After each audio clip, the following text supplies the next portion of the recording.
अभी आईडी नीचे कर लो भाई। ये भाई जी बोलिए बोलिए। गंभीरता को समझो, विषय की गंभीरता को समझो। मैं यहाँ उन बच्चों से मिलने के लिए आया जिनके ऊपर हुए हमले को इस जिले ने नहीं, इस प्रदेश ने नहीं, पूरे देश ने देखा। मॉब लिंचिंग एक ऐसा विषय है जिस पे सरकारें भी गंभीर हैं, सुप्रीम कोर्ट भी गंभीर है और लगातार ये चर्चा का विषय बना रहता है। किसी को भी अधिकार नहीं है, वो हिंदू हो, मुसलमान हो, वो किसी भी जाति धर्म का हो, कि वो सिर्फ अपने एजेंडे को कामयाब करने के लिए पीट पीट के किसी की जान ले ले। इस पूरे मामले को दूर से देखना, समझना, इसके बाद इसमें हाथ डालना, इसमें आना, ये हर किसी के बस की बात नहीं। जब तक आप, क्योंकि आपके अंदर कोई इंसानियत जिंदा ना हो, आप अगर इंसानियत को पीछे रखोगे, जाति धर्म के आधार पर देखोगे, तो आपको दिखेगा, बहुत कुछ दिखेगा इस मामले में।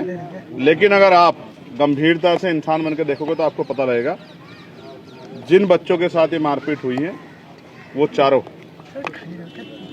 वो आ रहे थे, उनके सामने 3 मोटरसाइकिलों पर लगभग 9 आदमी आते हैं, उनको रोकते हैं, उनसे ये पूछते हैं कि इस गाड़ी में क्या है।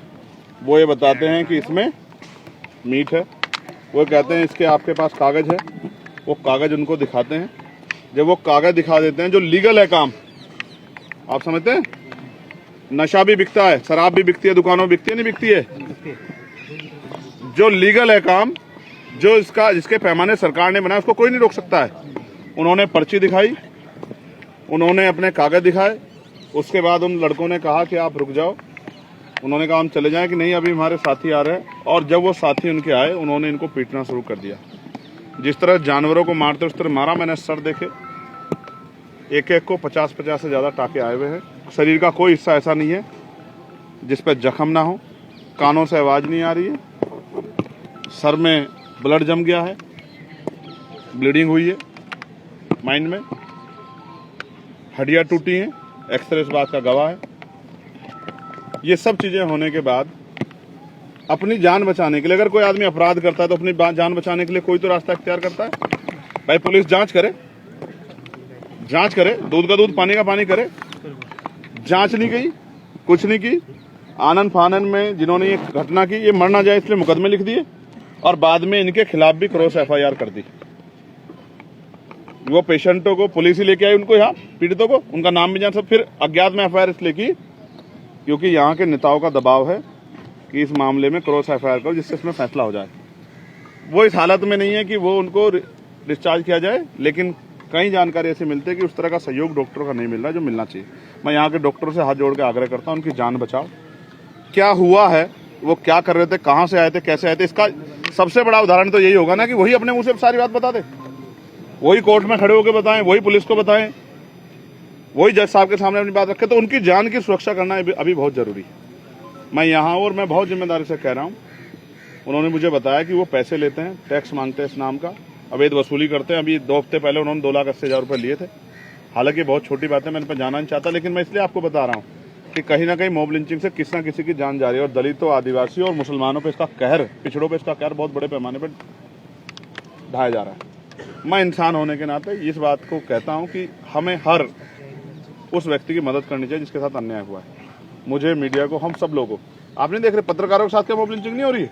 कोई पत्रकार अगर किसी नेता के खिलाफ सही न्यूज चला दे रहा है तो उस पत्रकार की मॉब लिंचिंग हो जा रही है। ये आज सवाल लोकतांत्रिक व्यवस्था पे, हमारे संवैधानिक मूल्यों पे है। इसलिए मुझे और आपको जोर शोर से आवाज उठानी चाहिए कि उन बच्चों को अच्छा इलाज मिले, वो स्वस्थ हो जाए और फिर उनको न्याय मिले, और उनके खिलाफ जो झूठी FIR की गई है उसको रद्द किया जाए। अभी कैसे इंसाफ दिलाएंगे, कैसे लड़ेंगे इनकी? अभी एक बहुत इंपॉर्टेंट पॉइंट ये है, पार्लियामेंट में कानून बना है, सुप्रीम कोर्ट ने संज्ञान लिया है, और एक धारा है 117 की 4 BNS की, वो धारा मॉब लिंचिंग में लगती है। सुप्रीम कोर्ट का ऑर्डर है, सुप्रीम कोर्ट का आदेश है, वो धारा इसमें नहीं लगी। इसलिए मेरी पुलिस से मांग है, हो सकता है उस समय की परिस्थितियों के हिसाब से ना लगी, लेकिन अब इसमें 117(4) को बढ़ाया जाए और इन्वेस्टिगेशन करके वीडियो के आधार पर जो भी आरोपी हैं उनको गिरफ्तार किया जाए और उनको जेल भेजा जाए और उनको सख्त से सख्त सजा दिलाने में पुलिस प्रशासन एविडेंस इकट्ठा करके अपना रोल अदा करे। अब रही बात हमारी, आज मैं यहाँ उनके बीच में यहाँ इनकी तकलीफों को जान रहा हूँ। मैंने यहाँ के डॉक्टर जो हैं सीनियर डॉक्टर उनसे बात की है, अभी वो लोग उनको देखने के लिए आ रहे हैं। अभी मैं यहाँ के अधिकारियों से बात करूँगा, जो धारा नहीं बढ़ी है उनको बढ़ाने की मांग करूँगा। झूठी FIR जो उनके ऊपर की है सिर्फ नेताओं खुश करने के लिए, वो FIR रद्द करने की मांग करूँगा। और जब अब पार्लियामेंट का सेशन आएगा, जिस हाउस का मेंबर हूँ, मैं आपको विश्वास दिलाता हूँ अलीगढ़ के पत्रकार भाइयों, इस पूरे मामले को जोर शोर में जैसे पार्लियामेंट में उठाने का काम करूँगा, ये मैं आपको विश्वास ठीक है। और ये मैं इनकी ताली सुनने के लिए नहीं कर रहा हूँ, ये मैं इंसान होने के नाते कर रहा हूँ, क्योंकि आज ये इनके साथ है, कल मेरे साथ भी हो सकता है, कल किसी और गरीब के साथ हो सकता है।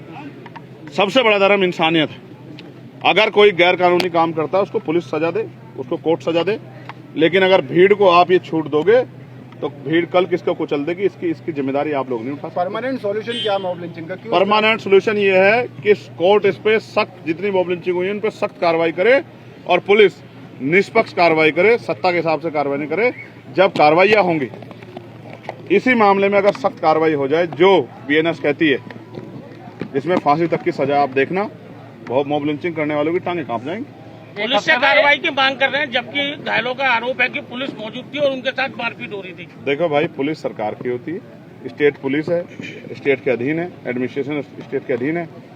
मजबूरी में अच्छा काम भी करना चाहते हैं, नहीं ज्यादा अच्छा करने की कोशिश करेंगे तो यहाँ से हटा के भगा दिए जाएंगे, कहीं और सस्पेंड ट्रांसफर कर जाएगा, पोस्टिंग कर दी जाएगी, सस्पेंड कर दिए जाएंगे। हम तो अपनी आंखों के सामने देख रहे हैं। ऐसा नहीं कि पुलिसकर्मी सारे बुरे हैं, कुछ पुलिसकर्मी ऐसे हो सकते हैं जो जाति धर्म के आधार पर कार्य करते हैं, लेकिन सब पुलिसकर्मी बुरे नहीं है। मैं पुलिसकर्मियों का सबसे बड़ा समर्थक हूँ, उनके लिए पार्लियामेंट में मांग उठाता हूँ। इनकी